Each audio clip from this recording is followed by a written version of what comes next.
लोकसभा के बाद अब राज्यसभा ने भी वक्फ संशोधन विधेयक को पारित कर दिया। राज्यसभा में इस विधेयक के पक्ष में 128 वोट पड़े, जबकि 95 सांसदों ने इसके खिलाफ मतदान किया।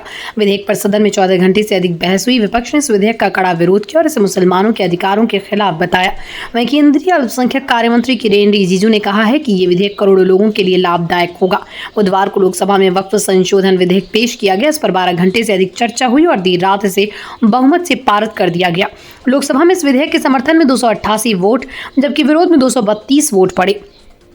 इसके बाद गुरुवार दोपहर 1 बजे केंद्रीय मंत्री किरेन रिजिजू ने इसे राज्यसभा में पेश किया। यहां भी लंबी बहस के बाद देर रात स्वचालित मतदान प्रणाली से वोटिंग हुई और विधेयक को बहुमत से पारित कर दिया गया। अब यह विधेयक राष्ट्रपति के पास मंजूरी के लिए भेजा जाएगा, जिसके बाद ये कानून का रूप ले लेगा। वक्फ संशोधन विधेयक को लेकर सभी राजनीतिक दलों ने अपने सांसदों को व्हिप जारी किया। हालांकि बीजू जनता दल, YSR, कांग्रेस और भारत राष्ट्र समिति ने अपने सांसदों के लिए व्हिप जारी नहीं किया। BRS ने राज्यसभा में इस विधेयक का विरोध किया, जबकि BJD सांसद सस्मित पात्रा ने विधेयक के समर्थन में मतदान किया। उन्होंने कहा कि हमारी पार्टी ने तय किया था कि सांसदों को अपने विवेक से वोट डालने की स्वतंत्रता दी जाएगी। मैंने इस विधेयक का समर्थन किया। वहीं जनता दल यूनाइटेड और तेलुगु देशम पार्टी, जो केंद्र सरकार की सहयोगी पार्टियां, उनमें इस विधेयक का समर्थन किया।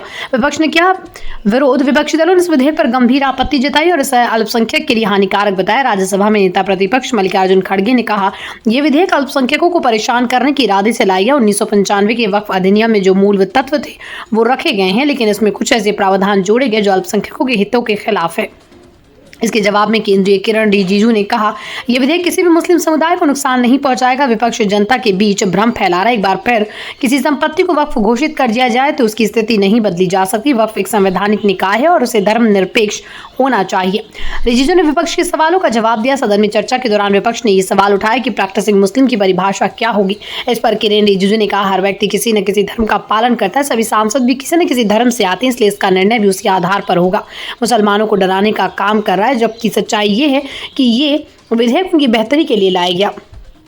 उन्होंने कहा कि देखिए कल इसे जनता की किस तरह स्वागत करती है। मल्लिकार्जुन खड़गे ने आरोप लगाया कि सरकार अल्पसंख्यक मामलों के मंत्रालय का बजट घटा रही है और जो बजट आवंटित किया गया उसका भी सही से उपयोग नहीं हो रहा है। उन्होंने ये भी कहा कि मुसलमानों के लिए चलाई जा रही कई योजनाओं को बंद कर दिया गया। अब जबकि लोकसभा और राज्यसभा दोनों ने वक्फ संशोधन विधेयक पारित कर दिया, ये अंतिम मंजूरी के लिए राष्ट्रपति के पास भेजा जाएगा। राष्ट्रपति की सहमति के बाद ये विधेयक कानून बन जाएगा।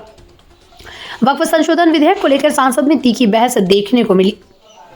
जहां सरकार ने इसे मुस्लिम समुदाय के लिए फायदेमंद बताया, वहीं विपक्ष ने इसके विरोध में अधिकारों के खिलाफ बताया। अब ये कानून देखना दिलचस्प होगा कि इस विधेयक के कानून बनने के बाद ये वास्तव में किस तरह से लागू किया जाता है, इस पर क्या असर पड़ता है।